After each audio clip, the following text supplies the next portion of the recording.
Well, if I didn't know before, I definitely know now. That is definitely the cue for the person who just exudes the fitness and full of life theories. That is Rita Trotter. Good morning. Good morning. How are you? Well, not bad at all. Now, first of all, I'm going to complain to the listener on your behalf, okay? Okay. Because I thought there was a service that we could do. You're not 100% today because it's the kids' fault. Is that about it? It's always the kids' fault, right? Until they get old enough to fight back, I'll blame it on the kids. No. Well, Yeah. I see where you're going. A few bugs going around. Yeah, but we can overcome that, can't we? We can overcome that. Right? Always. Yeah. Oh. So listen, how's your week been? If you were to score your week out of 10, given the situation now, how far would you go? Regardless of whether I'm sick, in a hospital bed, who knows, I'm always going to score my week of 10 because I've always done the best I could.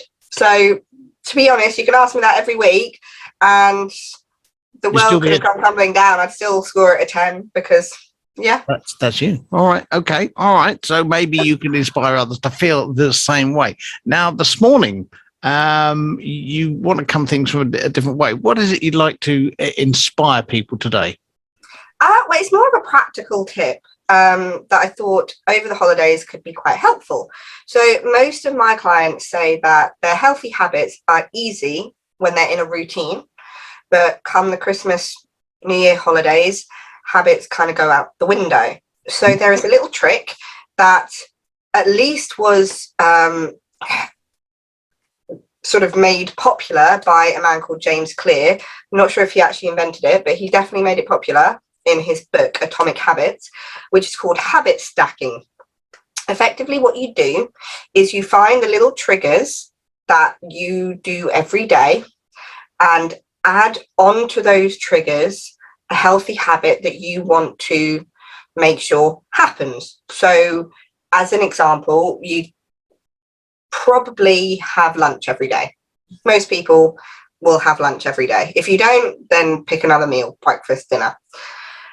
Now, say I wanted to, at lunch, start to go for a 20-minute run because over the holidays, I know I'm not going to make it to the gym, so I want to make sure I get my exercise in somewhere.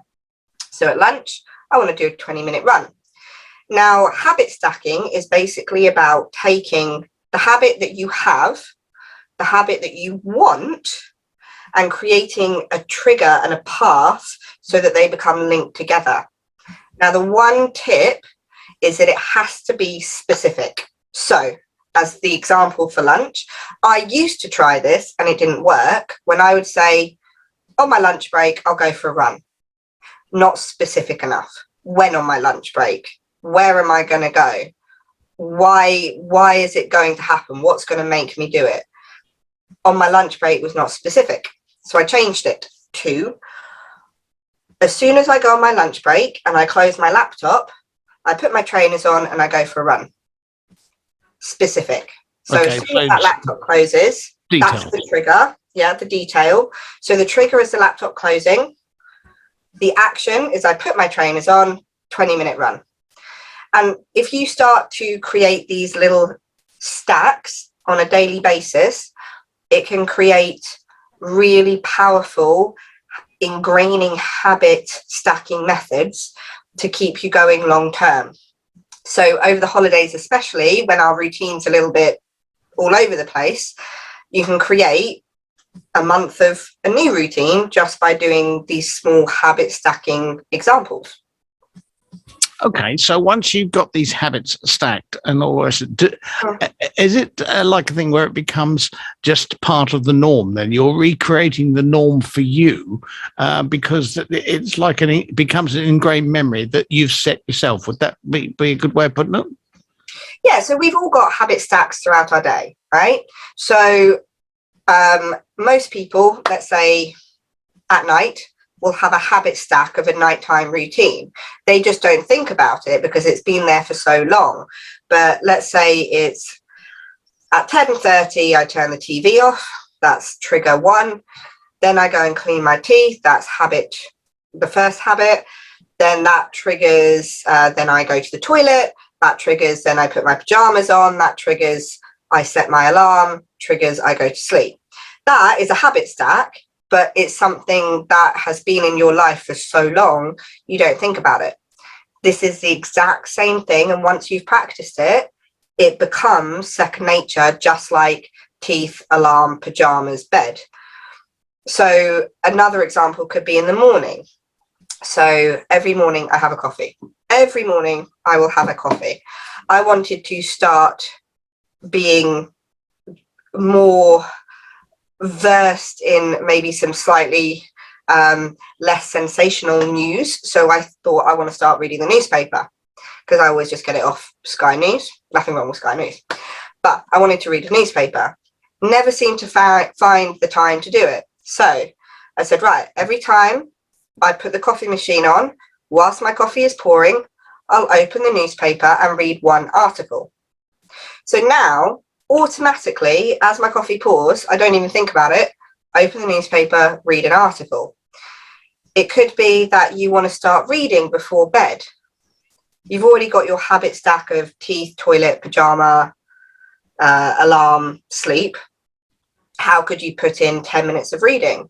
So you could say, in the morning, as my coffee pours, I'm going to put my book on my pillow.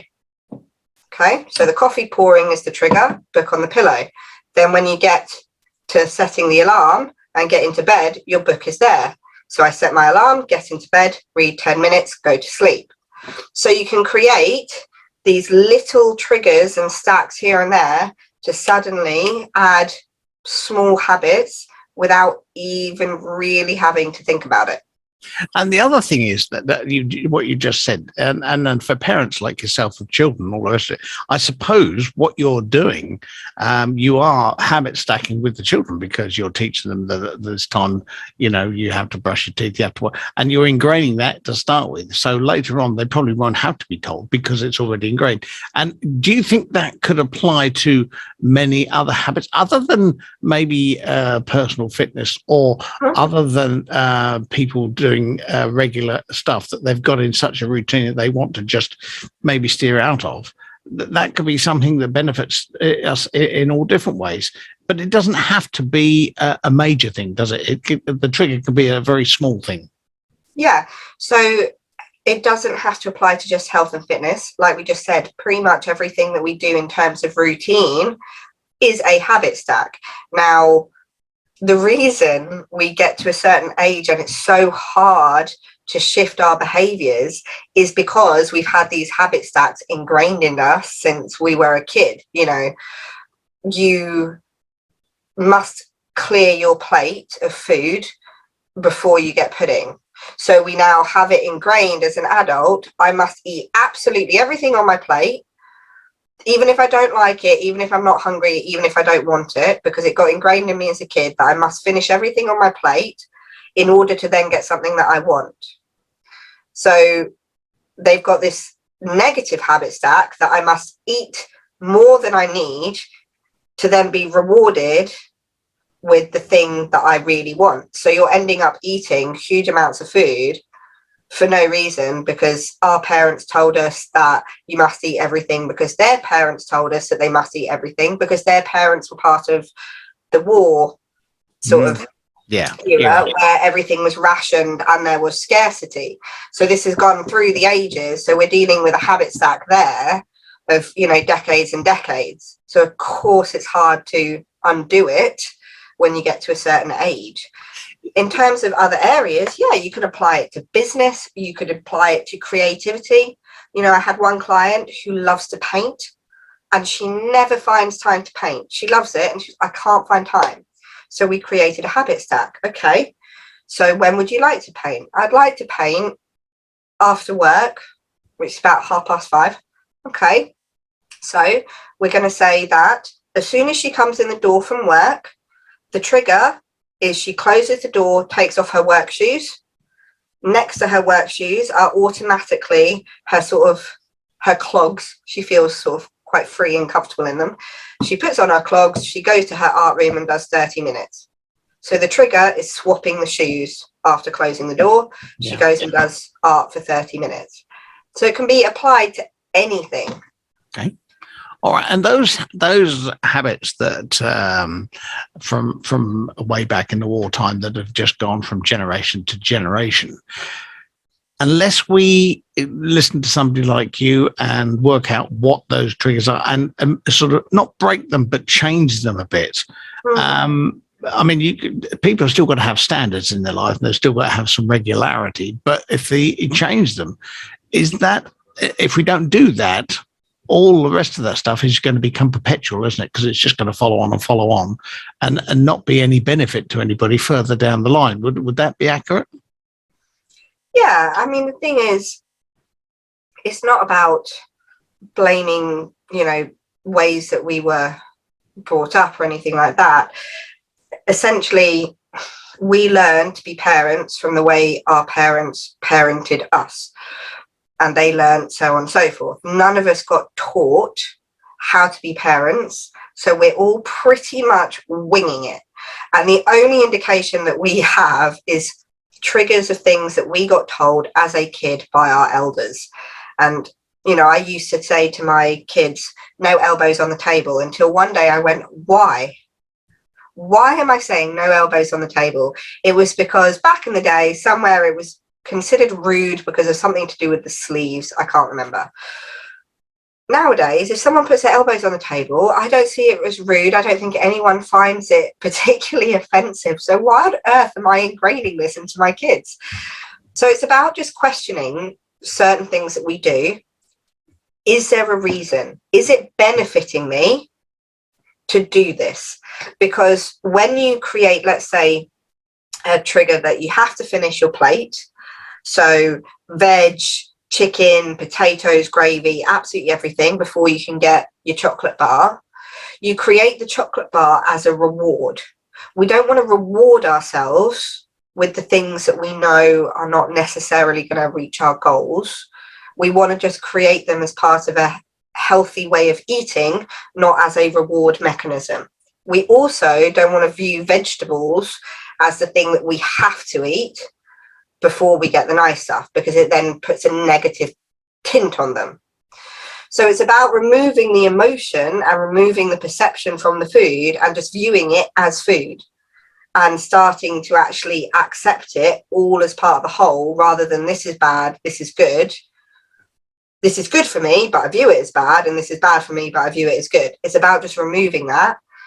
And yeah, some of it is to do with triggers, which if we can't identify, and it is hard to identify them, then it's very difficult to actually do anything about them. You have to name the problem before you can fix it. Okay. All right, we'll move on to a bit of music in just a second, but I just wanted to just run this past you. It seems, having been big all my life, and that some of those things you've mentioned have just gone and come right up to the front of my face and about eating. But these days, everyone's promoting people be a bit fitter, eat better, more healthy, and nothing wrong with that at all. But here's the bit I don't get, is how come all the stuff that's better for you is more expensive than the stuff that does you more harm? That's the bit I don't understand, because it's kind of a reversal of what you expect. I mean, for instance, you can get a bag of chips from McDonald's or wherever, which is far cheaper than getting something more healthier from another outlet. And it doesn't seem to stack up to me, but maybe that's just the way of the world. Okay, so it depends where you go and what you look for. So if you go to a supermarket, just go down the fruit and veg aisle, pick up just some fresh, not packaged, not wrapped in plastic, already chopped, just basic good old fruit and veg, and then go down the confectionery aisle. Then tell me which aisle is cheaper in a supermarket. In terms of going out, the reason mass-produced food is cheaper is just that it is mass produced. They have huge machines chopping things into very thin fries. There is no human touch to it. There are a lot of bulking agents in foods that we might not necessarily say are good for us. To me, food is food. I don't think any one food is good or bad, but if we said in a conventional sense, the food that we associate as being bad, there are bulking agents. So it's maybe, if you took some sort of processed chicken, maybe 20% of it is chicken and the rest is bulked out with water, acids, preservatives, things like that. If you took a piece of chicken, it's just chicken. Now, in that sense, they look the same size. The chicken itself, which is just chicken, is giving you so much more benefit in terms of nutrient content. The other thing is just pumping chemicals into you, but it's going to be cheaper because there's hardly any chicken in it. Yeah. So it's about where you prioritize your funds. If you've got the money to go to Costa and buy a £4 cup of coffee, you've got the money to buy real chicken over fake stuff. See what I mean? Like, it's about prioritizing. I'm with you. All right. Okay. Let's do this. Aretha Franklin and Respect this morning. We'll play this back with Rita in just a moment, and she's going to be jigging in the rigging behind the scenes. I can see it. There you are.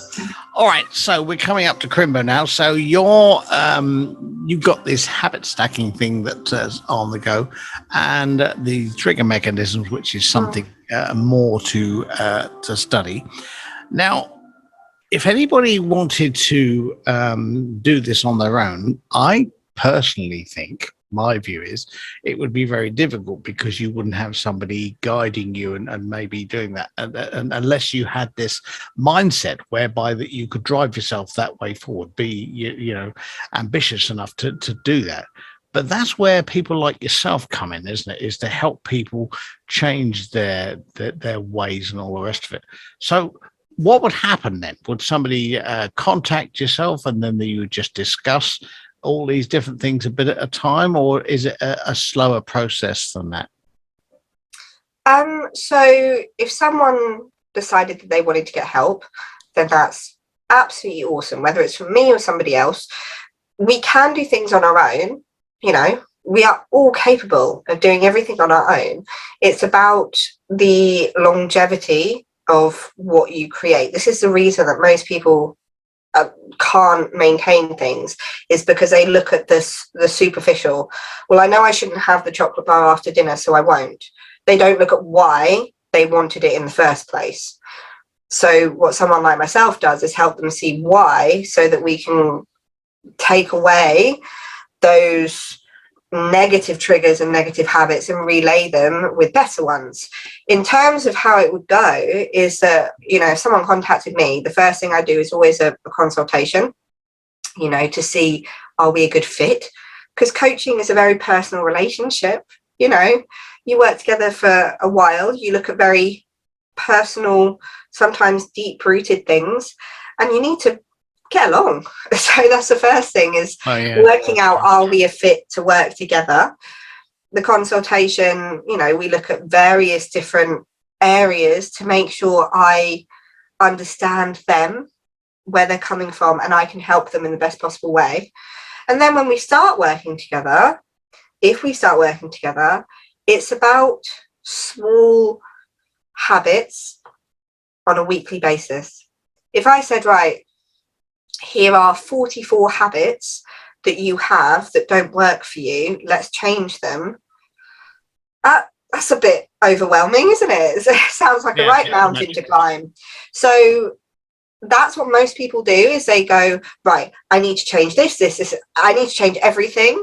I'm going to start on Monday, the 3rd of January, because that's the first Monday of January, and I am going to completely overhaul my life, and it's going to be amazing, and I will completely change my body. And that 4 weeks in, they haven't taken time to identify the habits, behaviors, take it slow, because realistically, if you want to transform your body and your health for the rest of your life, why do you need to do it all in the space of 4 weeks?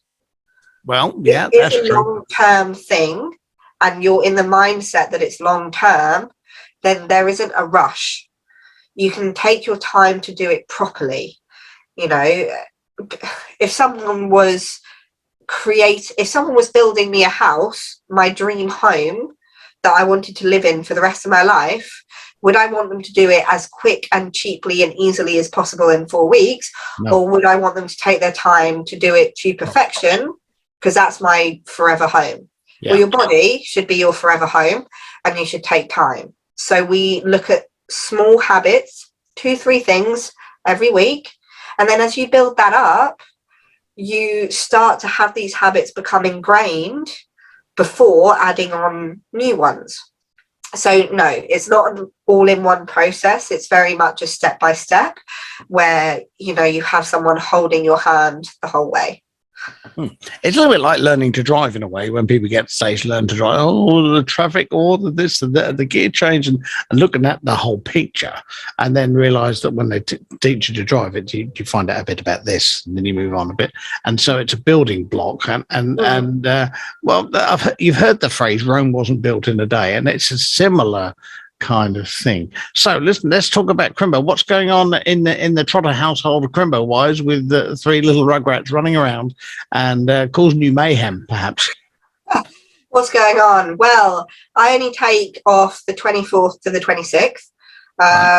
So we've got that weekend off, which will be lovely, watching children just going crazy about cardboard boxes rather than the things inside them. To be honest, this year I go a bit crazy with decorations because they love it. But in terms of presents, we're doing a lot of handmade stuff. We're doing a lot of giving, sort of done quite a few charity things. And obviously between Christmas and New Year's, so on the 29th, Wednesday the 29th at Felixstowe Leisure Centre, 12 till 6, I am doing my free Fitness Fest. So there are 5 classes. If you go on my Facebook page, so either the Health and Fitness Coach or RITA Trotter, my personal page, you can find the post with all of the details of the different classes. So there's anything from Power Hour, which is a full body tone, to Down Dogs and Yule Logs, which is calming yoga. There's all sorts on there. Down Dogs. Yeah, it's a yoga, well, downward dogs, but it didn't really flow. So Down Dogs and Yule Logs, that's on there. So we'll be doing 5 different classes. There'll be food, drink, mulled wine, lots of Christmas music. And yeah, if you go on Rita Trotter Facebook page, then you can have a look, book in onto as many classes as you like for free and come along and join us. Lovely. I might pop down and see you, but I'm not sure about the downward dog because I won't be an upward dog after that. But I'll come along and have a look, see what's going on, and I might have a sneaky mince pie. But don't tell anybody that. All right. It'd be nice to see you. Anyway, we'll put that as details up on our Facebook page as well. Rita, as normal, thank you very much for your time. Enjoy your day. Hope the bugs get out of your system like yesterday. Yeah. And we'll play Michael Bublé, the Mickey Bubble. It's beginning to look a lot like Christmas. Why? Is it just something you like? Because we are halfway through the month. We're in the 12 days to Christmas. It's festive. It's grey and miserable outside. So let's have a bit of cheer. Why not? Let's do this, shall we? All right. Well, look, listen, thank you very much for your time and enjoy. We'll speak to you soon and we'll leave you with Mickey Bubble. It's beginning to look a lot like Christmas everywhere you. Thank you. See you next week. Speak to you soon. Yeah, be good. Get better. It's the law. I will try. Yeah, good. No, all right. Thank you very much. Cheers. Bye-bye.